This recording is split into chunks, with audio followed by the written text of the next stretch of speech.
继续来关心历史和平组织车里对法国巴黎一间博物馆，甲总统马克宏的蜡像偷走，搬去罗西亚大使馆头前来做电视，诉求讲法国就爱停止对罗西亚来进口天然气甲化肥。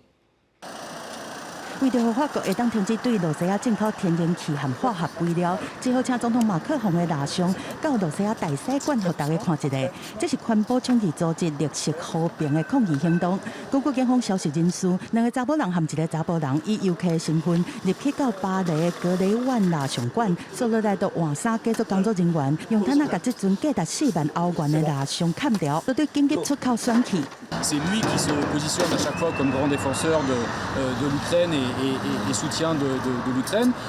Et c'est lui qui devrait, à l'inverse, être le premier au niveau des discussions européennes pour mettre fin à ces importations d'uranium, de gaz et d'engrais chimiques en provenance de Russie. 绿色和平表示讲，对2021年到2023年间，法国对罗西亚的化肥的进口量对40.2万吨增加到75万吨，是增加86%这么多。因为讲马克宏在耍两面的手法，一方面讲要支持乌克兰，但是佫鼓励法国企业继续和罗西亚在做贸易。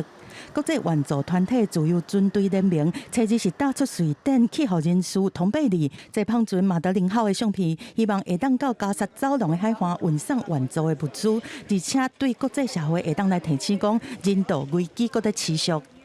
No matter how dangerous this mission is, it is nowhere near as dangerous as the silence of the entire world in the face of a live-stream genocide. 通贝利这架船目前伊的位置都并不清楚，后面港船呢，还有包括爱尔兰的主琴演员连恩康宁汉。自由军队联盟表示讲，船顶的物资数量有限，但是有象征意义。5月初，自由军队联盟的另外一架船良心号，在马耳他的水域，互2架无人机拍到。联盟指控讲这是以色列做的，对这以色列是无回应。以色列进前是对加沙有长11礼拜的封锁，后表是在国际社会压力之下才解除，互联合国恢复援助任务的执行。